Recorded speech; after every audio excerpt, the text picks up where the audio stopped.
Hello everyone, I am Santosh Pano and you are learning English with me. Okay, so let's get started. बच्चों, आज का जो हमारा topic है दैट इज़ कंजंक्शंस। ठीक है, तो सबसे पहले हमें ये सोचना पड़ेगा कि कंजंक्शंस की इंग्लिश ग्रामर में ज़रूरत क्यों पड़ी। ठीक है, क्या कंजंक्शन के बिना हमारा काम नहीं चल रहा था? तो बच्चों, आपको ये समझना होगा कि जनरली जब भी हम कभी भी बात करते हैं, जैसे मैं कहती हूँ राम एंड श्याम, आप एंड लगा करके दो नाउन को जोड़ रहे हो। हमें इंग्लिश लैंग्वेज में चीज़ों को जोड़ना पड़ता है। जैसे हम अपनी डे टू डे लाइफ में हमें फेविकोल की ज़रूरत पड़ती है, in the same way English grammar की जब हम बात करेंगे, इंग्लिश लैंग्वेज की बात करेंगे, तो हमें कई बार दो नाउन को जोड़ना पड़ता है, कई बार हमें दो प्रोनाउन को जोड़ना पड़ता है, कई बार दो एडजेक्टिव को जोड़ना पड़ता है। क्लियर? या फिर हम क्या करते हैं, कई बार हमें दो छोटे छोटे सेंटेंसेस को जोड़ना पड़ता है। क्लियर? और ये जो जोड़ बनाने का जो काम है बच्चे, ये हमारा करता है कंजंक्शंस। क्लियर? अगर हम बात करें कंजंक्शन की, तो इसको दूसरे नाम से जाना जाता है दैट इज कनेक्टर, यानी कि जो कनेक्ट करने का काम करता है। इसी को हम एक तीसरे नाम से जान सकते हैं दैट इज लिंकर, जो लिंक बनाने का काम करता है। तो तीनों नेम से अगर आपका कोई चैप्टर है तो घबराना नहीं, इसमें हम सिंपली बात करते हैं जोड़ बनाने की। चाहे वो कंजंक्शन है, चाहे वो लिंकर है, चाहे वो कनेक्टर है, तीनों का एक ही मतलब है कि जो जोड़ बनाता है। अब वो जोड़ किसके बीच में बनाएगा? कई बार हमें पर्सन एक होता है, उसकी दो एक्शंस जोड़नी पड़ती हैं, कई बार दो नाउन जोड़ने पड़ते हैं, कई बार दो प्रोनाउन जोड़ने पड़ते हैं, कई बार हमें दो छोटे छोटे सेंटेंसेस जोड़ने पड़ते हैं। क्लियर? तो किस सेंस में क्या जोड़ लगाएंगे, यही हम इस पूरे चैप्टर के अंदर सीखने वाले हैं। क्लियर? तो क्योंकि बच्चों इसकी जो थ्योरी होती है कि कंजंक्शन इतने टाइप्स के होते हैं, इतने ये होते हैं, तो वो ज़्यादा मैटर की नहीं है आपके लिए, क्योंकि डायरेक्ट एग्जाम में क्वेश्चन नहीं पूछा जाता कि ये किस टाइप का कंजंक्शन है। राइट? तो हम उसके ऊपर टाइम वेस्ट नहीं करेंगे, हम टू द पॉइंट बात करेंगे कि ये बात एग्जाम में पूछी कैसे जाती है। ठीक है, कि आपका जो एग्जाम पैटर्न है वो क्या है, या तो फिलअप आते हैं, ठीक है, या फिर क्या आता है, सेगमेंट आता है, और आपको ये बताना पड़ता है कि एरर कौन से सेगमेंट में है। क्लियर? तो हम टू द पॉइंट बात करेंगे, बहुत ज़्यादा थ्योरी नहीं रटेंगे। क्लियर? तो आप इसकी छोटी सी डेफिनेशन एक बार यहाँ पर कर लेंगे। कंजंक्शन हम किसे कहते हैं, तो आप इसको लिख सकते हो कि कंजंक्शन एक वर्ड है। ठीक है, तो कैसे लिखेंगे? कंजंक्शन इज अ वर्ड, ये एक वर्ड है दैट जॉइंस, जो जोड़ता है, दैट जॉइंस टू नाउन्स, ये दो नाउन्स हो सकते हैं, टू प्रोनाउंस हो सकते हैं, ठीक है, टू प्रोनाउंस हो सकते हैं, टू एक्शंस हो सकती हैं, टू फ्रेजेस हो सकती हैं, टू एडजेक्टिव्स हो सकते हैं, ठीक है, या फिर दो छोटे छोटे सेंटेंसेस हो सकते हैं। क्लियर? तो आपको सिंपल से सिंपल, बिना किसी टिपिकल डेफिनेशन में फंसे, आपको जस्ट ये सीखना है कि कंजंक्शन के पूरे चैप्टर में हम क्या पढ़ रहे होंगे। हम कहीं ना कहीं जोड़ बना रहे होंगे, और वो जोड़ किसका बनाएंगे? या तो दो नाउन का, या दो प्रोनाउन का, या दो एक्शंस का, या दो सेंटेंसेस का, या फिर दो फ्रेजेस का। क्लियर? आपके एग्जाम में जो एरर आती है बच्चे, वो सबसे पहले कुछ कंजंक्शंस हमारी जोड़े में यूज होती हैं। जैसे कि आप देखोगे नॉट ओनली बट ऑल्सो को लेता है, नो सूनर हमेशा देन को लेता है। तो सबसे पहला पॉइंट ऑफ व्यू आपका रहेगा एग्जाम में करने का, वो ये है कि ये किसके साथ अपना पेयर बनाती है, जोड़ा बनाती है। सेकेंड थिंग कम्स कि इसका स्ट्रक्चर क्या है, कि आप कंजंक्शंस को लिखते कहाँ पे हो। ठीक है, और इसको हम बोलते हैं पैरेलल स्ट्रक्चर की एरर। ठीक है, जो कि ग्रामर में पूछी जाती है। तो आपका जो फोकस है वो दो चीज़ों पे होना चाहिए कि किस शब्द को किसके साथ लिखा जाता है, क्या मतलब कि ये किसके साथ जोड़ा बनाता है। सेकंड थिंग कि जब हम इसको लिखेंगे, इसका स्ट्रक्चर बनाएंगे, तो हम कैसे लिखेंगे, क्या क्या चीज़ें हमें ध्यान में रखनी है। क्लियर बच्चों? तो बहुत ज़्यादा थ्योरी ना पढ़ते हुए सीधा हम टू द पॉइंट बात करेंगे कि कंजंक्शंस के एग्जाम में क्वेश्चन कैसे आते हैं। क्लियर? तो मैं आपको कुछ जोड़े वाले कंजंक्शंस बताऊंगी और उसके बारे में बताऊंगी कि एग्जाम में इसका क्वेश्चन कैसे पूछा जाता है विद एग्जाम्पल्स। ठीक है, तो सबसे पहला जोड़ा जो आपको नोट करना है बच्चे, वो ये है कि जब जब हम बात करते हैं बच्चे, तो नोट ओनली जो होता है, ये हमारा सबसे पहला जोड़ा है बच्चे, कि जो नोट ओनली है वो हमेशा जोड़ा बनाता है बट ऑल्सो के साथ।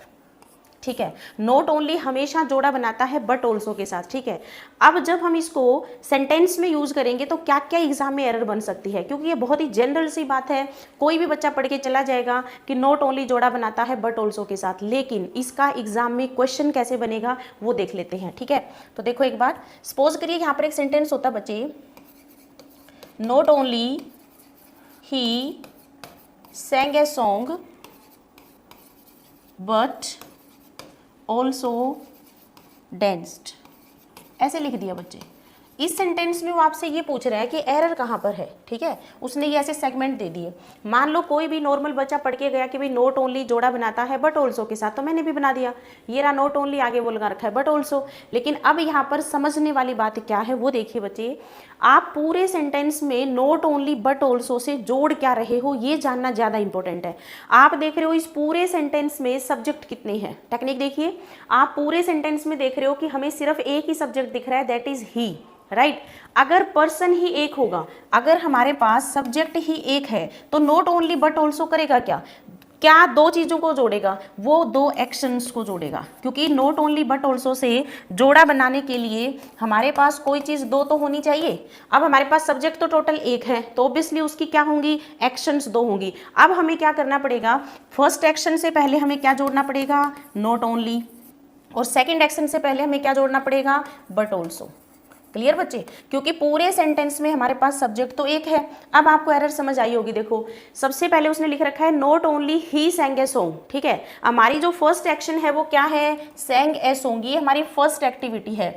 बट ऑल्सो डेंस्ड, डेंस करना हमारी क्या है, सेकंड एक्टिविटी है। तो अब हमें क्या करना पड़ेगा, करेक्शन करेंगे हम फर्स्ट पार्ट में। और कैसे कर देंगे बच्चों, इसमें क्या कर देंगे, ही को शुरू में रख देंगे और इसको यहाँ से हटा देंगे। अब देखो सेंटेंस ठीक हो गया, he not only sang a song but also densed.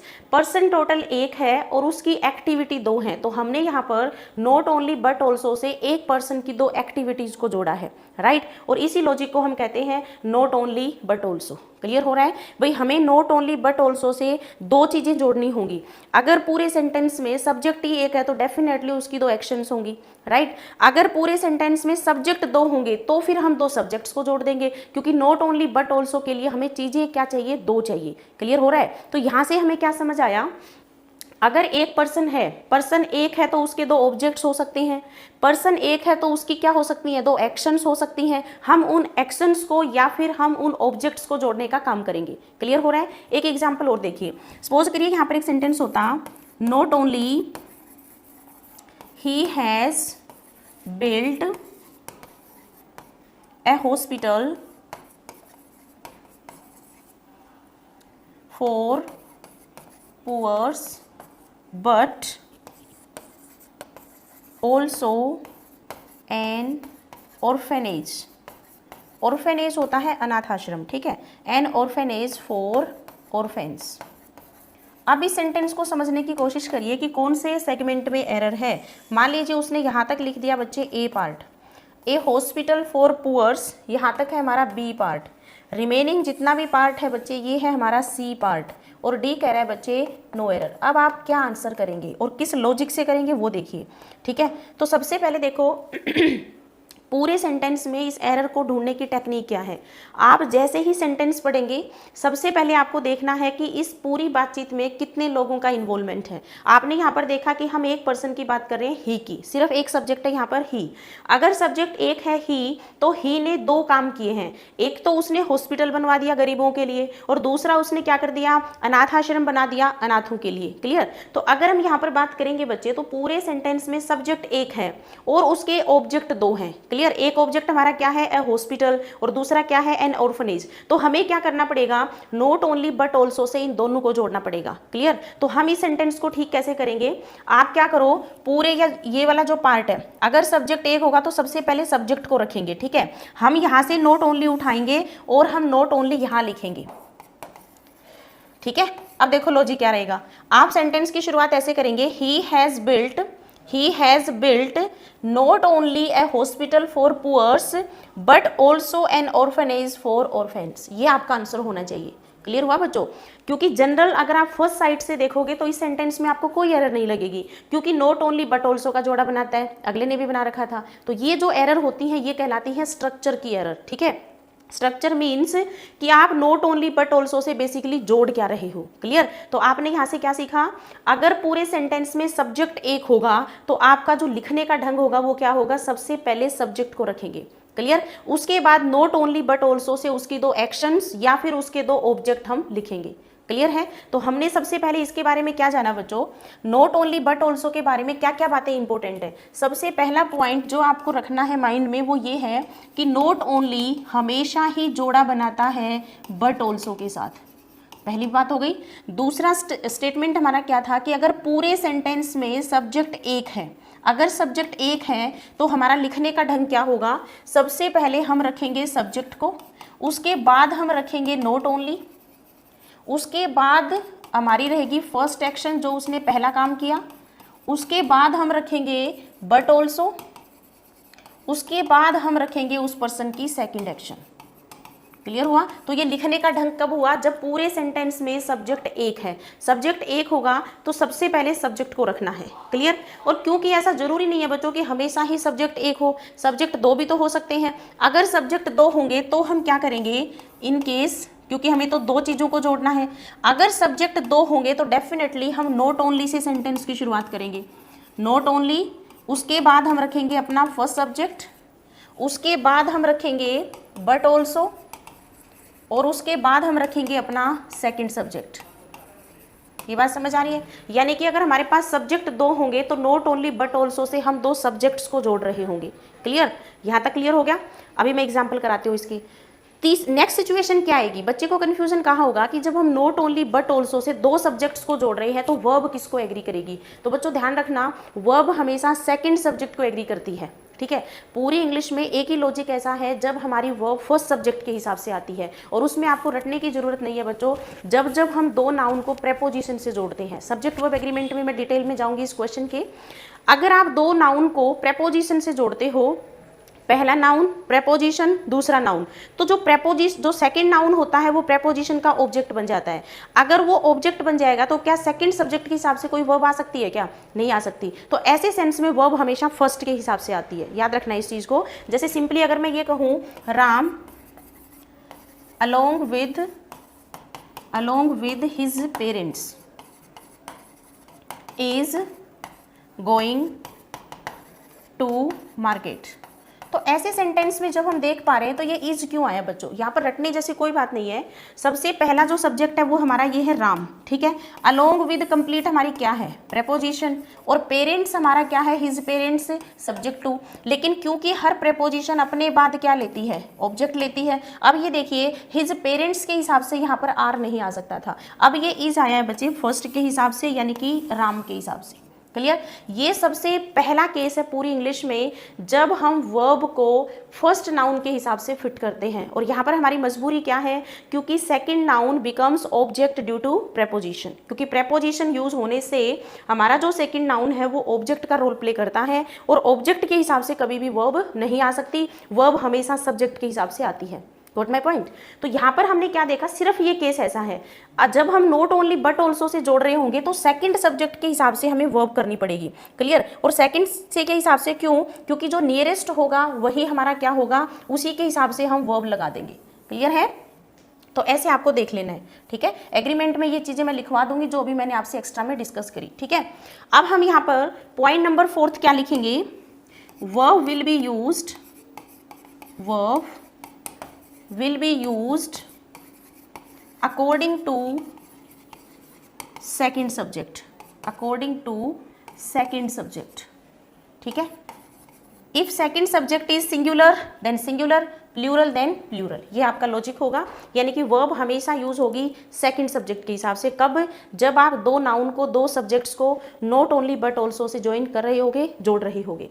Last and important thing ये है बच्चों कि ऑल्सो cannot be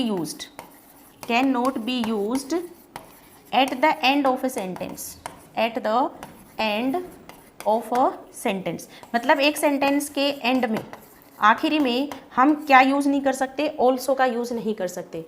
अगर आप प्रॉपर तरीका यूज करोगे नॉट ओनली बट ऑल्सो का, तो ऑल्सो कभी भी लास्ट में नहीं आएगा। चेक करके देख लो, या तो आपके पास सब्जेक्ट एक होगा, अगर सब्जेक्ट एक होता है तो हम क्या करते हैं, पहले सब्जेक्ट को रखते हैं, not only, first action, but also, फिर सेकंड एक्शन, मतलब हमारा सेंटेंस खत्म होता है सेकंड एक्शन पे। क्लियर?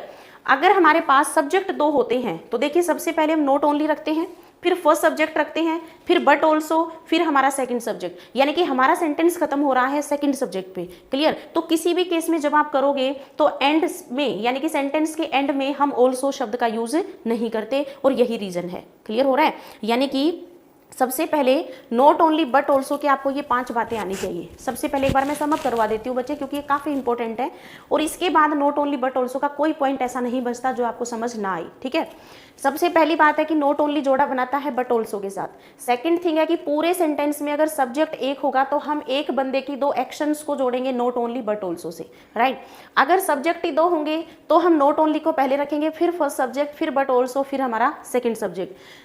चौथा पॉइंट है हमारा कि verb will be used according to second subject. If second subject is singular then verb will be singular, if second subject is plural then verb will be plural. Clear.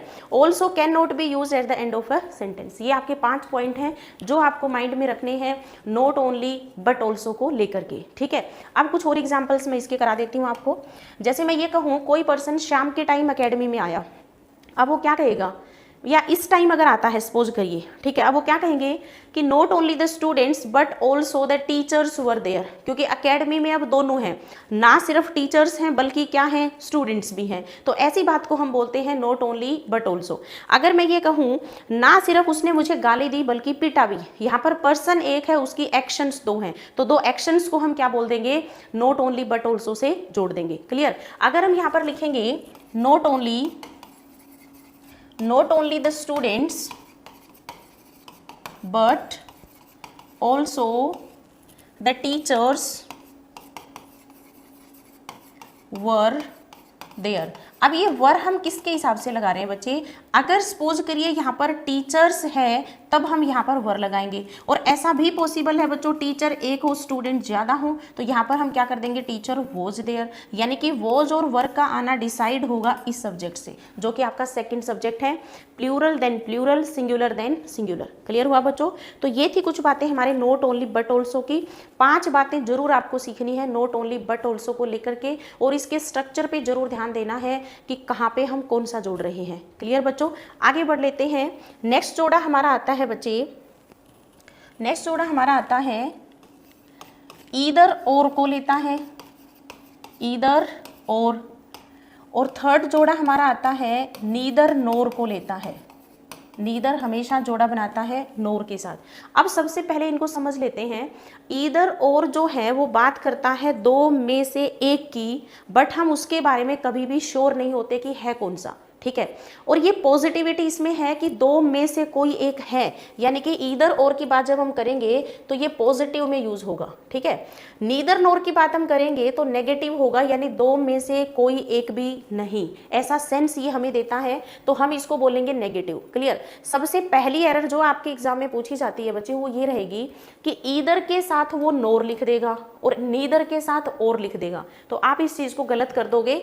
Either हमेशा जोड़ा और के साथ बनाता है और नीदर हमेशा जोड़ा नोर के साथ बनाता है। क्लियर। तो सबसे इंपॉर्टेंट चीज आपको ये पता होनी चाहिए, एन से आप याद रख सकते हो। पुरानी इंग्लिश में इनको आइदर और नाइदर प्रोनाउंस किया जाता था, जो कि गलत है। आपको इनको बोलना है ईदर और नीदर। ईदर और के साथ जोड़ा बनाएगा, नीदर नोर के साथ जोड़ा बनाएगा। क्लियर। अब ये देखिए, अगर मैं ये कहूँ, सपोज करिए, इसकी सिचुएशन सीख लेते हैं। सपोज करिए क्लास में कोई चोरी हो गई, मेरे सामने बेंच पे 2 बच्चे बैठे हैं। अब मैं क्या कहूँगी, भाई या तो आपने चोरी करी है या आपके दोस्त ने करी है, राइट। लेकिन मैं श्योर तो नहीं हूं ना कि इन 2 में से करी किसने है। कैसे बोलूंगी, either you or your friend, either you or your friend has stolen my pen, ऐसे आपको लिखना पड़ेगा, ठीक है। तो कैसे लिखेंगे, ईदर यू, ठीक है, or your friend has stolen my pen, book, जो भी आपको लिखना है, ठीक है। अब मोस्ट इंपॉर्टेंट बात क्या है बच्चों, फिर से verb will be used according to second noun, या यूं कहिए verb will be used according to second subject. Second subject अगर सिंगुलर होगा देन सिंगुलर, प्लूरल होगा देन प्लूरल। अगर वहां पर योर फ्रेंड्स होता तो मैं वहां पर हैव कर देती। क्लियर। लेकिन हमने ईदर और से यहाँ पर क्या किया, 2 को जोड़ा, you or your friend. Clear. Verb हमेशा यूज होगी सेकंड के हिसाब से। पॉजिटिविटी इसमें क्या है कि 2 में से या तो आपने या आपके फ्रेंड ने, ठीक है, और क्या किया है, पेन या बुक जो भी है उसको चोरी किया है। क्लियर। तो ऐसे आपको रिलेट कर लेना है। नीदर नोर क्या कहता है कि 2 में से कोई एक भी नहीं, राइट। जैसे मान लीजिए कोई पर्सन शाम के टाइम इस अकेडमी में आता, अब वो क्या कहता, भाई ना टीचर्स थे ना स्टूडेंट्स थे, दोनों में से कोई भी नहीं था, ठीक है। तो मुझे कैसे लिखना पड़ेगा, neither neither students nor teachers were there, ऐसे बना सकते हैं। तो ये देखिए यहाँ पर हमने फर्स्ट स्टूडेंट, पहला जो सब्जेक्ट है वो हमारा क्या है स्टूडेंट्स, दूसरा हमारा क्या है टीचर्स, और टीचर्स के हिसाब से हमने यहाँ पर फिट किया है वर। ठीक है, आप किसी के घर गए और अगर आप कहते हो कि ना चाय पिलाया ना पानी पिलाया गया, ठीक है, तो कैसे लिखोगे इसको, आपको लिखना पड़ेगा neither T NOR water was offered. Clear, neither T NOR water was offered. Clear. कई बार हम क्या कहते हैं कि मान लीजिए आप किसी ऐसे चौराहे पर खड़े हो और कोई आपसे पूछता है कि भाई इनमें से दिल्ली कौन सा रोड जाता है। अब आपको पता है कि ना तो ये वाला रोड जाता ना ये वाला जाता, तो इस सिचुएशन का आंसर क्या होगा, ईदर, दोनों में से कोई एक भी नहीं जाता, तो कैसे बोलना पड़ेगा, neither this road nor that road leads to Delhi. Clear. कई बार हमें खुद को कंफ्यूजन होता है कि भाई इन दो में से एक रोड दिल्ली जाता है, तो कैसे बोलेंगे, either this road or that road leads to Delhi. तो ऐसे हम इसको अपनी प्रैक्टिकल लाइफ में यूज करते हैं। ठीक है, ईदर और पॉजिटिव में, नीदर नोर नेगेटिव में, और वर्ब हमेशा सेकंड सब्जेक्ट के हिसाब से। क्लियर। तो ये आपको रिलेट करना है कि वर्ब हमेशा यूज करोगे सेकंड के हिसाब से। तो आई होप कि आपका यहाँ तक क्लियर हो गया होगा। क्लियर है, आगे बढ़ लेते